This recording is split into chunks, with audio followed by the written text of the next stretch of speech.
नमस्कार। Sports scan के आज के संस्करण में आप सबका बहुत बहुत स्वागत। खेल जगत की तमाम खबरों का लेखा जोखा लेकर मैं हूं नवीन सक्सेना आज स्टूडियो में, और आज मेरे साथ इन खबरों पर चर्चा करने के लिए मौजूद हैं खेल विशेषज्ञ उत्तरा गणेशन। उत्तरा, स्वागत है आपका। धन्यवाद नवीन। नजर अब तक की खास खबरों पर। टोक्यो ओलंपिक में महिला मुक्केबाज पूजा रानी क्वार्टर फाइनल में पहुंची। बैडमिंटन के रियो ओलंपिक 2016 की रजत पदक विजेता पीवी सिंधु ने अंतिम 16 में जगह बनाई। अब से कुछ देर बाद ओलंपिक क्विज के कल के सवाल के विजेता की घोषणा, और भारत और श्रीलंका के बीच दूसरा T20 मैच अब से कुछ देर बाद कोलंबो में।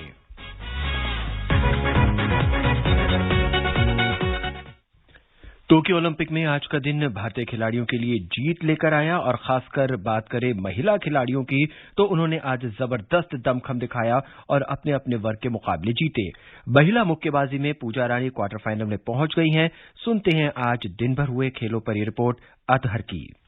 महिला मुक्केबाजी की 75 किलोग्राम वर्ग में पूजा रानी क्वार्टर फाइनल में पहुंच गई हैं। पूजा ने अल्जीरिया की इचार्क चैब को 5-0 से पराजित किया। एक मैच और जीतते ही उनका पदक पक्का हो जाएगा। वहीं 69 किलोग्राम वर्ग में लवलीना बोरगोहेन भी क्वार्टर फाइनल में जगह बना चुकी हैं। तीरंदाजी में महिला व्यक्तिगत स्पर्धा में Deepika Kumari pre quarter final में पहुंच गई हैं। दीपिका ने आज अमेरिका की जेनिफर फर्नांडिस मुक्कीना को 6-4 से पराजित किया। अपनी जीत पर दीपिका ने बताया, मैंने उतना अच्छा परफॉर्म नहीं किया जितना मुझे देना चाहिए। मुझे नहीं पता कि मैं विन, क्योंकि थोड़ा ट्रिकी है यहाँ का विन। लास्ट टाइम भी हम लोग खेलते गए थे, बट मौसम बिल्कुल भी ऐसा नहीं था और बहुत अपोजिट है ये, तो थोड़ा जज करने में तकलीफ हुआ और नर्वस तो हुई थी। तो वो नर्वसनेस की वजह से और थोड़ा विन को जज अच्छे से नहीं कर पाने की, क्योंकि बहुत जल्दी मूवमेंट हो रहा है, तो उस जगह पे परफॉर्म अच्छा नहीं कर पा रही थी मैं, तो मुझे बहुत ज्यादा बुरा फील हो रहा था। और मैं हर एरो में मैं कोशिश कर रही थी कि अपना बेस्ट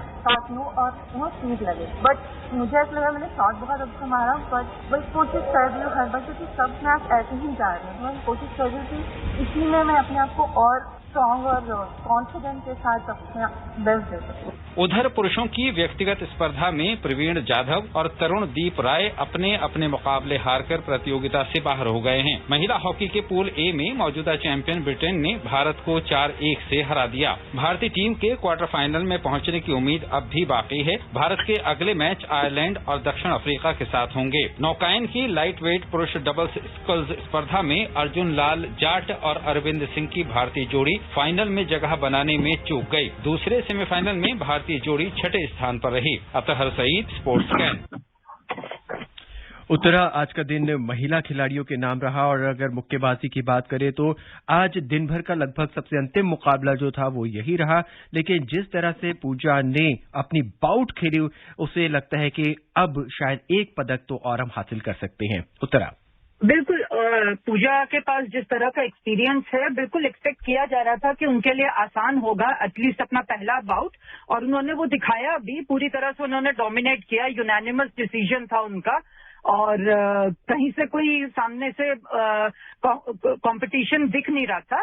लेकिन जब हम मेडल की बात करते हैं तो हमेशा हमें ये ध्यान रहना चाहिए कि हम बहुत ज्यादा अपनी उम्मीदें ना बढ़ा लें, क्योंकि खास करके इस ओलंपिक्स में इतने सारे उलटफेर देखने को मिले हैं हर खेल में कि जब तक आपका मेडल पक्का ना हो जाए तब तक कुछ भी बोलना बहुत खतरनाक लगता है।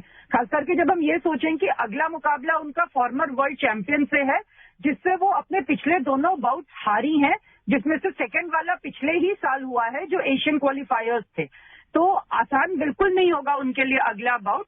बिल्कुल पॉसिबल है उनके लिए जीतना, मैं ये नहीं कह रही हूँ कि नहीं हो पाएगा, लेकिन आसान बिल्कुल नहीं होगा। जैसा आज का उनका बाउट था, उसके मुकाबले उन्हें बहुत ज्यादा मेहनत करनी पड़ेगी अपने अगले बाउट को जीतने के लिए। नवीन जी, उत्तरा, आज के बाउट की अगर बात करें तो हालांकि यूनानिमस डिसीजन था, लेकिन फिर भी कहीं ना कहीं एक फुर्ती जो थी वो कम नजर आ रही थी, क्योंकि दूसरी तरफ से भी पंच उतनी ही तेजी से उत्तरा पर पड़े थे इन पे।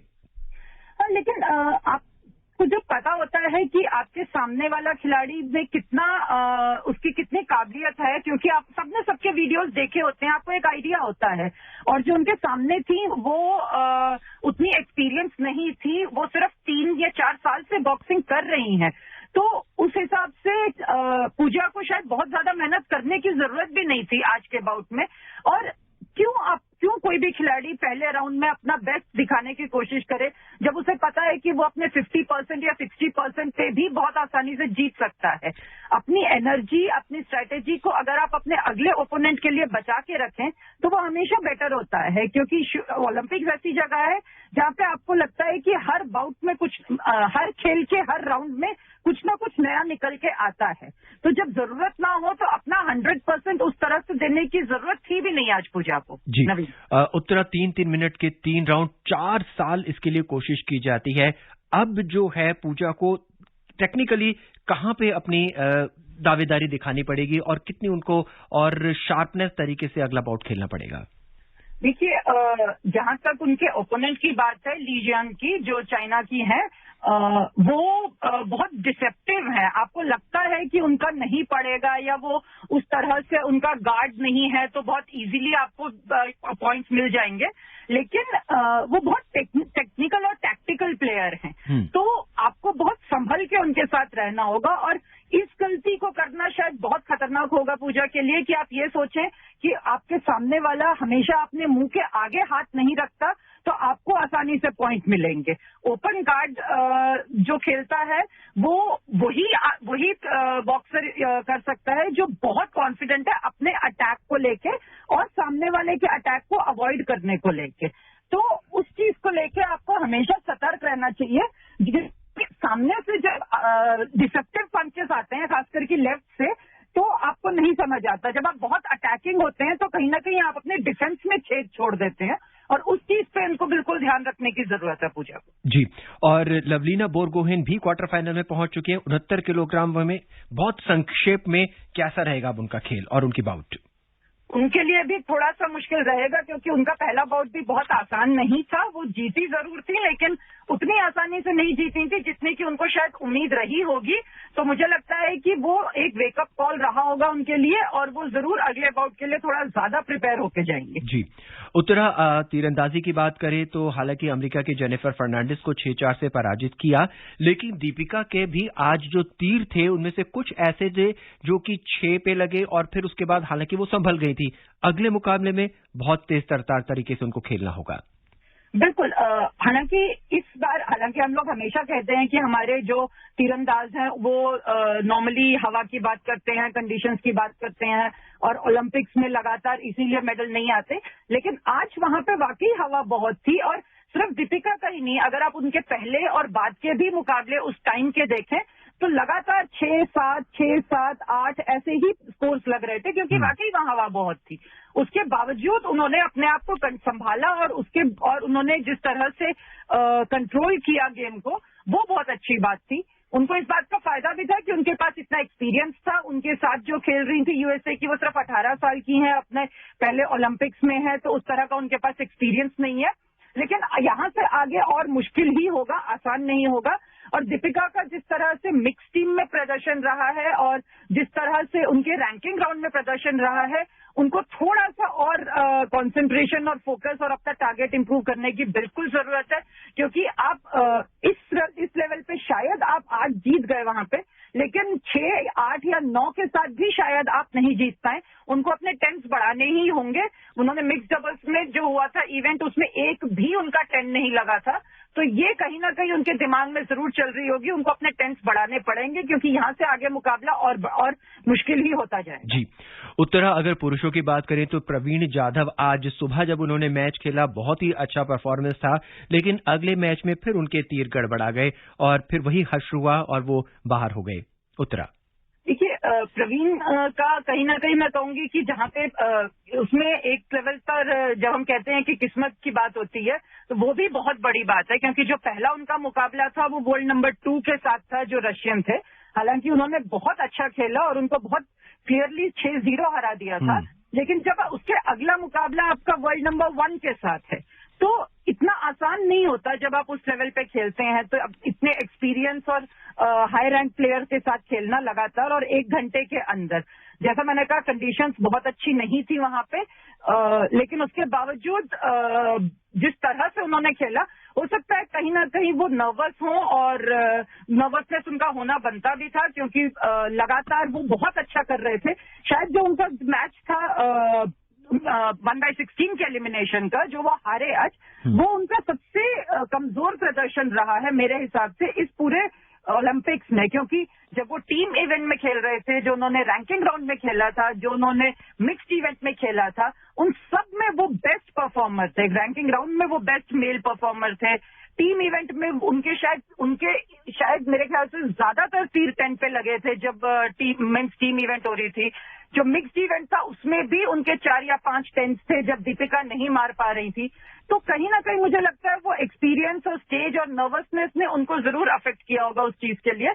और जब आप हाई रैंक प्लेयर से खेलते हो तो बिल्कुल उस चीज का फर्क पड़ता है, क्योंकि जिस तरह का उनका पूरा प्रदर्शन इस ओलंपिक्स में रहा है, उम्मीद उनसे बहुत ज्यादा हो गई थी। जी नवीन, उत्तर, आज शाम को आते आते जो है भारत की झोली में कुछ जीत हासिल हुई, लेकिन अगर सुबह की बात करें, आज जब दिन शुरू हुआ तो महिला हॉकी ने भारतीय खेल प्रेमियों को बहुत निराश किया।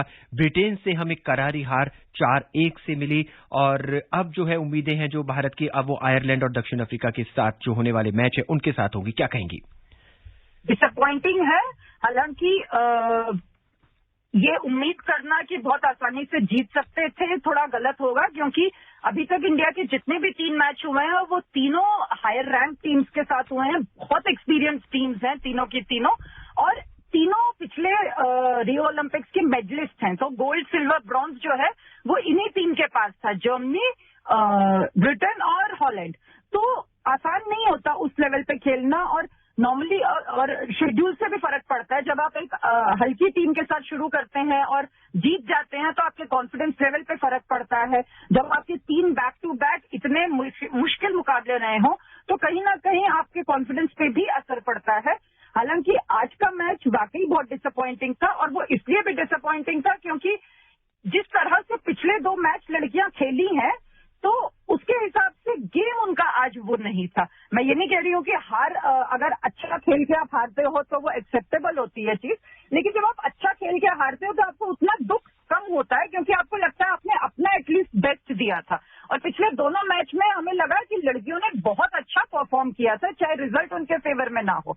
आज जैसा कि कोच ने भी कहा मैच के बाद कि हम हर खिलाड़ी से 6 आउट ऑफ 10 एटलीस्ट की उम्मीद करते हैं ये हर खेल में, लेकिन आज किसी भी खिलाड़ी ने अपना शायद 5 तक भी नहीं दिया है, यानी 50% भी नहीं दिया है। तो वो चीज आपको ज्यादा बुरी लगती है कि आप अपना बेस्ट नहीं दे पा रहे हो। और इस पोजीशन से मुझे लगता है हम लोग सब क्वार्टर फाइनल की उम्मीद कर रहे थे लड़कियों से।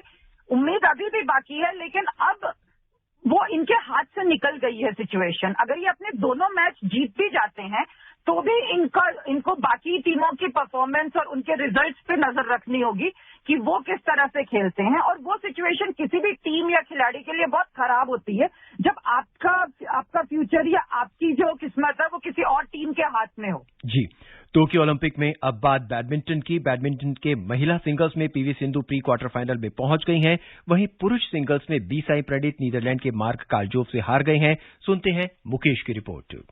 टोक्यो ओलंपिक में बैडमिंटन में आज ग्रुप जे में पीवी सिंधु ने हांगकांग की चियोंग यी को 21-9, 21-16 से हराकर अंतिम 16 में प्रवेश किया। अब नॉकआउट दौर में सिंधु की राह कठिन हो सकती है। प्री क्वार्टर फाइनल में उन्हें दुनिया की 7वें नंबर की खिलाड़ी और रियो ओलंपिक 2016 की रजत पदक विजेता सिंधु का सामना डेनमार्क की मिया ब्लिचफेल्ड से होगा। मैच का आंखों देखा हाल आकाशवाणी से सुबह 6:15 से FM रेनबो और अतिरिक्त मीटरों पर सुना जा सकता है। ये प्रसारण आकाशवाणी के YouTube चैनल और न्यूज ऑन AIR पर भी उपलब्ध रहेगा। मिया ब्लिचफेल्ड के खिलाफ सिंधु का रिकॉर्ड अच्छा है। सिंधु और ब्लिचफेल्ड के बीच अब तक 5 मुकाबले खेले गए हैं, जिनमें सिंधु ने 4 में जीत हासिल की है। हालांकि ब्लिचफेल्ड विश्व रैंकिंग में 12वें स्थान पर मौजूद हैं। इस साल दोनों के बीच 2 मैच में दोनों खिलाड़ियों ने एक मैच में जीत हासिल की है। थाईलैंड ओपन में ब्लिचफेल्ड ने सिंधु को और स्विस ओपन में सिंधु ने ब्लिचफेल्ड को हराया था। Mukesh Kumar, sports camp. उत्तरा आज का मैच जो था 21-9, 21-16 से उन्होंने पराजित किया। हालांकि जब दूसरा गेम खेल रही थी तब उनमें कहीं ना कहीं जो थी पीवी सिंधु की लय खो गई थी और ऐसा लग रहा था कि कहीं ये मैच हार ना जाए। हालांकि बाद में उसे उन्होंने कवर कर लिया। उत्तरा बिल्कुल, और मुझे लगता है कि वो बहुत जरूरी था ये संभलना उनका, क्योंकि आगे जैसे मैंने कहा हर खेल के हिसाब से इसमें भी आगे और मुश्किलें बढ़ती ही जाएंगी उनके लिए। और हम लगातार देख चुके हैं कि इस रियो में हर खेल में जितने उलटफेर हुए हैं तो किसी भी राउंड में आप किसी भी खिलाड़ी को कम नहीं आंक सकते। ट्रैक रिकॉर्ड, परफॉर्मेंस, रैंकिंग कुछ भी इस रियो में उस तरह से किसी भी खिलाड़ी का साथ नहीं दे रहा है जो हम उम्मीद करते हैं। हमने नाओमी ओसाका को हारते हुए देखा है। आज मेंस सिंगल्स में हमने केंटो मोमोता को हारते हुए देखा है, अपने घर पे खेलते हुए। और लगातार जो मेंस डबल्स थी, जो हमारी टीम जिनसे हारी थी, जो वर्ल्ड नंबर 1 पेयर थी, वो आउट हो गई है, वो हार गई है। तो इस पूरे हमने यूएसए को हारते हुए देखा है जिम्नास्टिक्स में, हमने यूएसए को बास्केटबॉल में हारते हुए देखा है। तो इस पूरे टोक्यो ओलंपिक्स में इतने सारे उलटफेर हुए हैं कि सिर्फ ये कहना कि हमारा ट्रैक रिकॉर्ड किसी खिलाड़ी के साथ अच्छा है या हमारी रैंकिंग उनसे ऊपर है, उन सब चीजों का कोई मायने रह नहीं गया है यहाँ पे। स्पोर्ट्स स्कैन में अब बात ओलंपिक क्विज आकाशवाणी समाचार के साथ कल के सवाल के विजेता के नाम की घोषणा। कल हमने सवाल पूछा था कि विनेश फोगाट कुश्ती के किस वर्ग में टोक्यो ओलंपिक में भारत का प्रतिनिधित्व कर रही है। Under which wrestling event Vinesh Phogat representing India at Tokyo Olympic? तो सही जवाब है 53 किलोग्राम स्पर्धा में। कजाकिस्तान में आयोजित विश्व कुश्ती चैंपियनशिप में विनेश फोगाट ने कांस्य पदक हासिल कर एक बड़ी उपलब्धि हासिल की थी, क्योंकि उन्होंने टोक्यो ओलंपिक के लिए टिकट हासिल किया था। रोम में 2020 में विनेश रैंकिंग स्पर्धा में उन्होंने स्वर्ण पदक जीता था। और इसका सही जवाब जो है हमें ईमेल के माध्यम से देश के कोने कोने से कई सारे श्रोताओं ने भेजा है, जिन्होंने सबसे पहले सही जवाब भेजा है। और जो बनते हैं आज के विजेता, वो है राजस्थान के झुंझुनू की प्रकृति शर्मा। प्रकृति को स्पोर्ट्स स्कैन की और आकाशवाणी समाचार की पूरी टीम की ओर से ढेर सारी बधाई।